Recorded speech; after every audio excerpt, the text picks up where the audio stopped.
So I get a little bit of time this morning, and I'm out on wintry roads again. It just hasn't ended yet. Next week we're supposed to get up in the teens, so that'll be good. Just melt it all away and get rid of this snowy roads. I'm just tired and exhausted from being out in it every day, all day.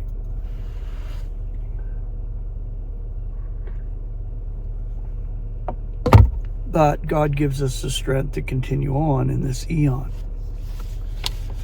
And as we move towards the end of the eon, and closer even to the snatching away, and our expectation to be realized in full, we must stand up to the adversary stratagems. And I wanted to share this out of the Unsearchable Riches because it's really, really good. Comes from an article that is done by A. Enoch called The Celestial Conflict. And our war is not with flesh and blood. And it's not really even a war. It's a matter of defense. We stand in defense of the evangel. We stand in Christ. And this is how we prevail in Christ. Otherwise we wouldn't. I mean, God keeps us going in that manner by His strength. His strength, His love, His grace, all of it. And we realize the grace of God. So we're able to stand up to the strategies of the adversary. But I honestly, when you go through the panoply that we have and the protection that we have in Ephesians chapter 6, you can see the full scope of it. But in order to be mature and understand that it's not really a war, it's a matter of being under the protection of God with the panoply of God and the whole suit of armor, back, front, head, everything. Sure, the adversary has his ways, and a lot of times he gets us through our thoughts,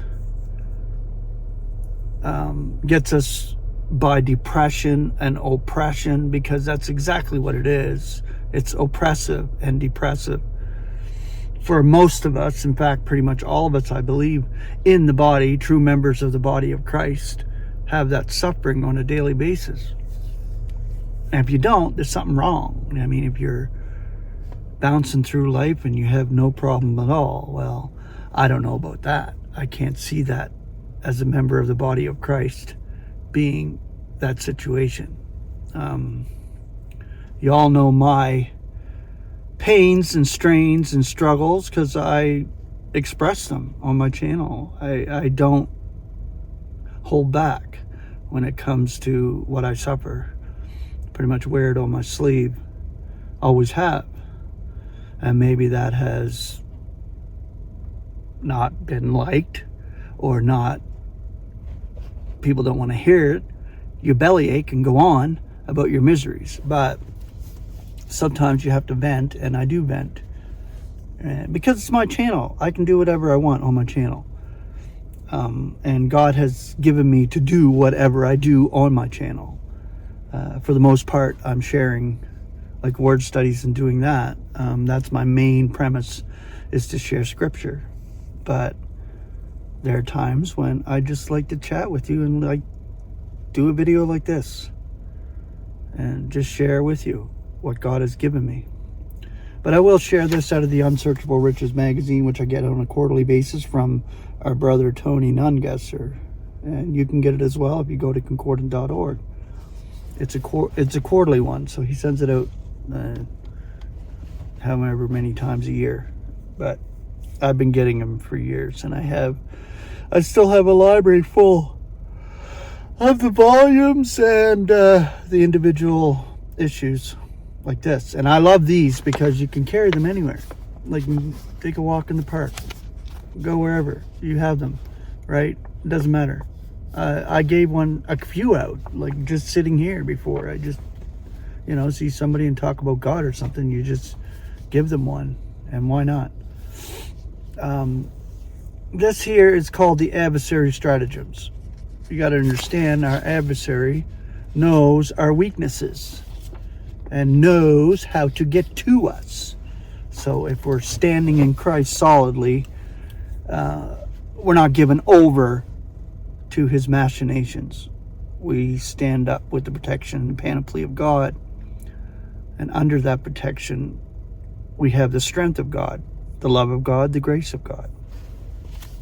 So let's share this with you. Satan could never blind men to the evangel by torturing them with miseries that would drive them to Christ as a refuge from his hands.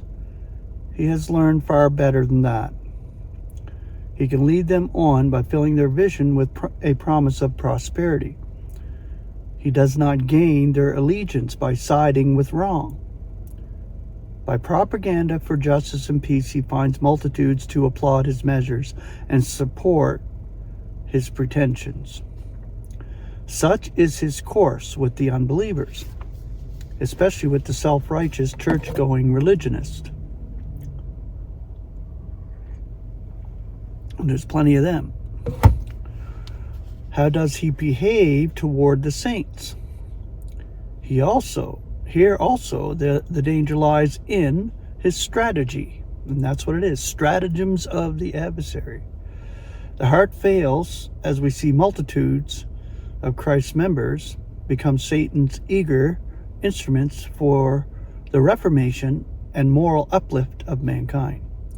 Not only are they involved in sanitary politics and fleshly philanthropies, but the very quote-unquote gospel which is preached glides over the blood of Christ to a promise of bread and butter, better clothes, a cleaner and more prosperous career, and a respectable standing in the community, all of which Satan will gladly give to those who will worship him. Christ's gospel bears no promise of temporal advantage in the world today. Instead, it may mean nakedness and poverty and ignominy. It brought all of these to the great apostle, who is the example of its power, our Apostle Paul. But still more subtle are Satan's schemes to deceive the saints. With ingenious art, he misplaces truth and presses the most precious portions of Scripture beyond their proper sphere. This passage will afford a good example.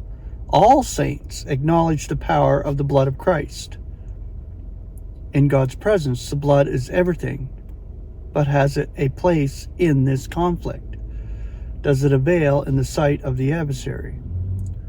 Is the blood our shelter from his arrows, our deliverance from his devices?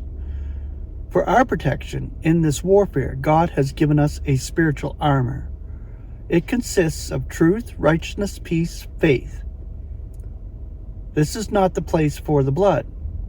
If these are lacking, the deepest appreciation of the potency of Christ's sacrificial death will not deliver us from the assaults of the powers of darkness.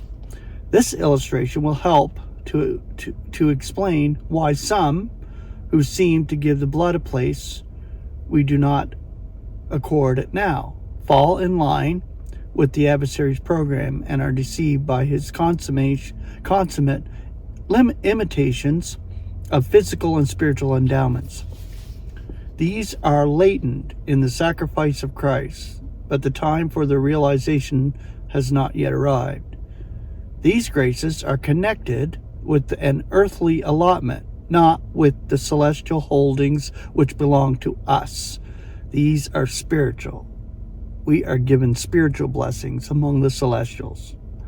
And it's not physical stuff. It's not the blood that counts. It is the spiritual. It's a spiritual warfare. And it is won by Christ's sacrifice and our realization of Christ's work on the cross. Not anything else. They are the adversary's stratagem. intended to lure the saints from their celestial allotment. Now we have the armor, which I'm not going to go into today, but if you go to Ephesians chapter 6 and go through that in fine detail, you will see that we have a defensive armor. It's defensive. It's not offensive. So we're not at war. Christ paid the price. So we just need to come up under the shelter of the panoply. Now, our loins are girded with truth, the cuirass of righteousness, the sandals of peace, the shield of faith, receiving the helmet of salvation. And the only offensive weapon we have is the Word of God. It's a celestial warfare, not an earthly one. And if we realize that, we can stand in the peace of God. So that's the message for today. Grace and peace.